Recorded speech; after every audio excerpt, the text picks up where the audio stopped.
6 choses que tu dois connaître au sujet du monde spirituel ou sur le monde spirituel.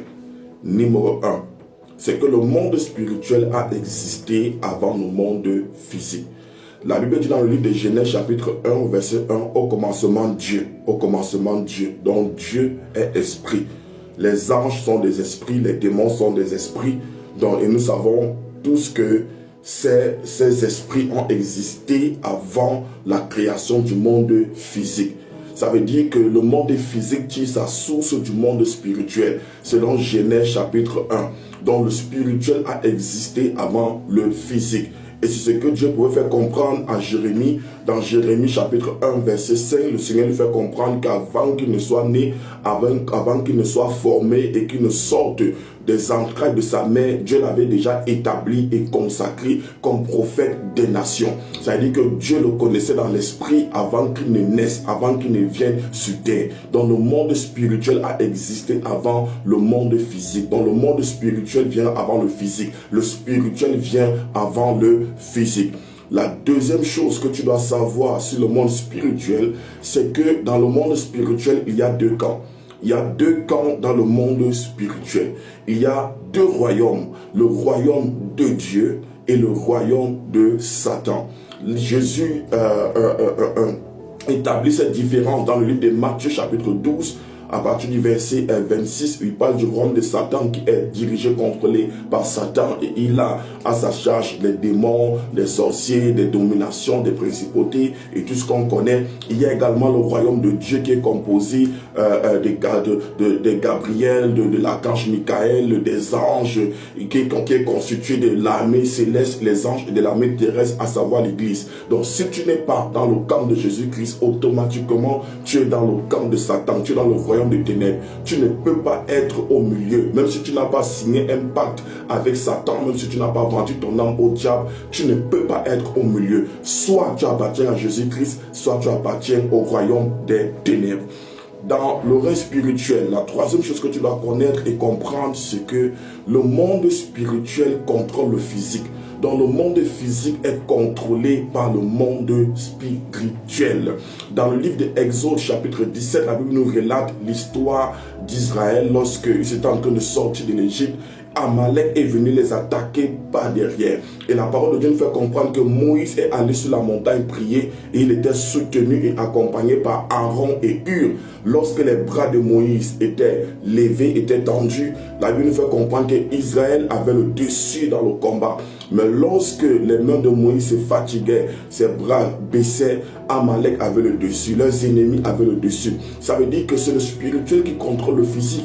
Donc il y a des choses qui ne se passeront pas dans ta vie parce que tu es diplômé, parce que tu as de l'argent, parce que tu as des relations. Non, si tu n'as pas pu gagner, obtenir ces choses dans le spirituel, elles ne peuvent pas se manifester physiquement. Donc tu dois décrocher ton mariage, ton voyage, ton élévation, ton travail, ton ministère dans le spirituel avant que cela ne se manifeste dans le physique, parce que le physique est contrôlé par le monde spirituel. La quatrième chose que tu dois connaître au sujet du monde spirituel, c'est que Dieu nous a donné un esprit afin que nous puissions être en contact avec le monde spirituel. Qu'est-ce que j'ai envie de dire par là? L'homme est tripartite, l'homme est un esprit, il a une âme et il habite dans un corps. À travers le corps, nous pouvons être en contact avec le monde physique, mais pour être en contact avec le monde spirituel, ce n'est pas par le corps, mais c'est plutôt par l'esprit. C'est plutôt par l'esprit. Donc l'esprit de l'homme est la lampe de l'Éternel. La cinquième et avant-dernière chose que tu dois connaître, savoir au sujet du monde spirituel, c'est que il faut devenir un esprit pour opérer avec le monde spirituel. Oui, tu dois devenir un esprit pour opérer avec le monde spirituel. Le monde spirituel est réel, les anges sont réels, Dieu est réel, Jésus est réel, le Saint-Esprit est réel, les démons sont réels. Mais pour pouvoir entrer dans leur monde, pour pouvoir opérer avec eux, opérer avec Dieu, opérer avec les anges, tu dois devenir un esprit. Dans Jean chapitre 4, verset 23, la Bible dit que Dieu est esprit. Et il faut que ceux qui l'adorent comment? En esprit et en vérité. Donc tu dois devenir un esprit. Tu dois naître de nouveau. Tu dois avoir l'esprit de Dieu pour être en contact permanent avec Dieu. La sixième et la dernière chose que tu dois connaître au sujet du monde spirituel, c'est que chaque zone géographique est contrôlée par un esprit. Ça peut être un esprit positif comme un esprit négatif, donc un ange ou un démon.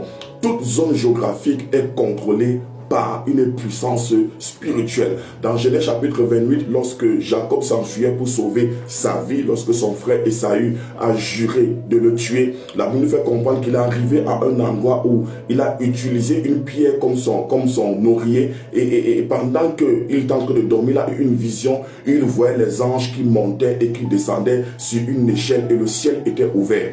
La Bible ne dit pas que les anges descendaient et montaient. Non, les anges montaient et descendaient. Ça veut dire que là où Jacob s'est retrouvé, il y avait une présence angélique. C'était sur terre, c'était pas au ciel, c'était sur terre. C'est donc à cause de la présence de ces anges dans cet endroit que Jacob a pu avoir accès à cette vision-là. Généralement, tu n'auras pas le même type de rêve, le même type de combat, le même type d'attaque en fonction de l'endroit où tu vis. Il y a des quartiers, des maisons, quand tu entres là-bas, il y a un genre de rêve que tu as. Il y a des maisons que quand tu entres là-bas, quand tu peux peut-être dormir à l'église, quand tu dors dans tel ou tel endroit, il y a également un type de rêve que tu as. Donc tes rêves seront influencés et affectés par le style de présence spirituelle qu'il y a dans l'environnement où tu te trouves. Vous allez entrer peut-être dans une maison que vous venez de construire, vous allez acheter un terrain quelque part ou alors entrer en location quelque part, vous commencez à avoir des problèmes. Votre vie est bloquée, les choses n'avancent pas et tout. Quel est l'esprit qui opère dans ce territoire? C'était l'acte 1. Abonne-toi pour recevoir l'acte 2. Que le Seigneur te bénisse, mets un cœur et surtout n'oublie pas de partager. Shalom.